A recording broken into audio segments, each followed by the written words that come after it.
Hi, this is John Dreyer for Fender University. Let's walk through the process of removing a bad output jack on your guitar or bass and replacing it with a new one.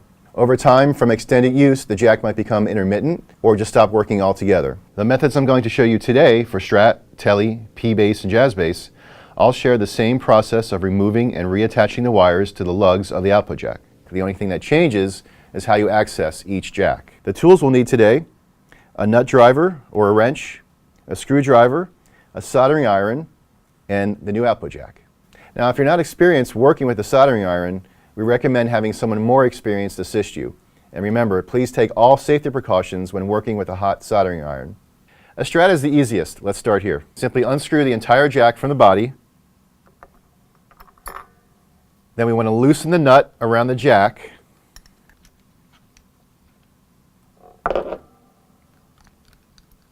Then remove the jack from the jack plate.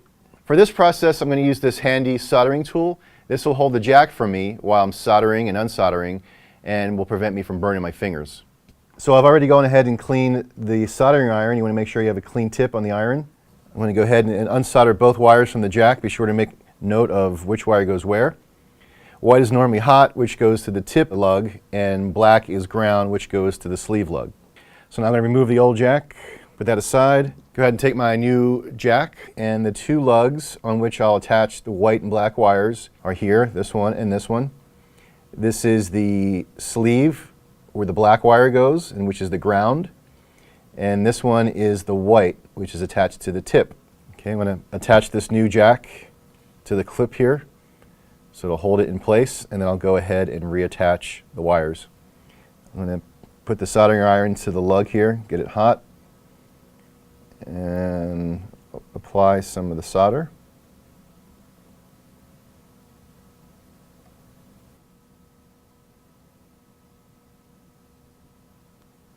Okay. So now I want to go ahead and reattach the black wire to the sleeve.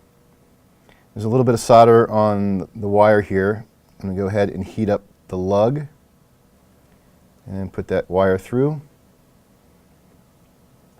Hold it in place. Good to go there. Okay, now I'll attach the white wire to the tip lug. Again, I'm going to heat up the lug here and insert the wire.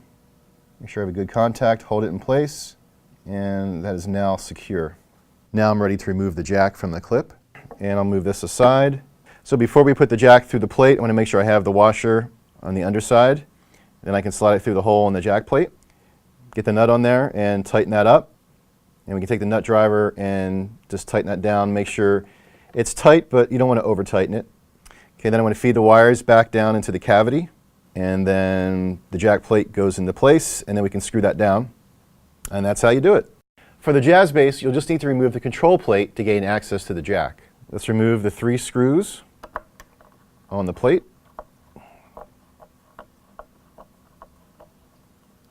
If you have a wrench or a nut driver, I'll lift the plate here. You can see the jack underneath and attached to the plate.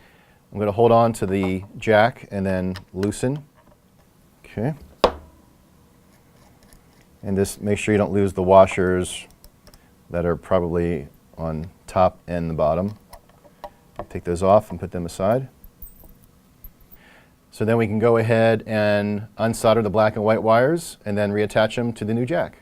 The P-Bass will require you to remove the entire pickguard to gain access to the jack. Okay, I'll remove this last screw, holding the pickguard down. On this particular American Vintage P-Bass, there's actually a metal shield under the pickguard which makes contact with the output jack, and this acts as a ground for the jack. So that's why you only see the white hot wire that's attached to the tip lug. Now, if this didn't have the metal shield, you'd see a black wire going to ground as well. Okay, now we can go ahead and remove the nut off the jack. Grab your washers, put those aside, and we can unsolder the old jack and resolder the new one. For a Telecaster, you can get access to the jack on the inside of the control cavity. First, I need to flip the guitar on its side and loosen the nut on the bottom of the guitar. I'm going to go ahead and loosen the nut all the way until it's free. And this round jack plate will probably also come loose, so I'm just going to go ahead and remove that now, and then the nut will come up with it. And I'll put that aside. Now I'll lay the guitar back down and remove the control plate. I want to remove these two screws holding the control plate down. And once I have this open, I can then go ahead and pull out the jack here. So now I can go ahead and unsolder these two wires and install the new jack, replace again the black ground wire and the white hot wire to the new jack. To reinstall the jack, I first want to go ahead and reinsert it into the hole in the cavity here, and I'm going to push that through, and then I'm going to flip the guitar back on its side. Okay, so I'm applying pressure on the inside and pushing the jack up through the hole here on the end, and I'm using my screwdriver to guide it the rest of the way. And I want to make sure that jack plate is on there. And again, seat it well. And then I'm going to put the nut back on here. Use my thumb to start it. And I can use my wrench to tighten it the rest of the way. And there we go.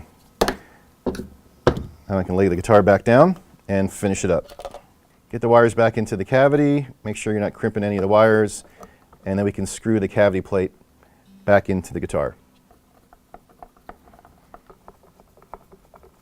And that's the way to change your output jack on your guitar or bass. For more information, please visit fender.com/university.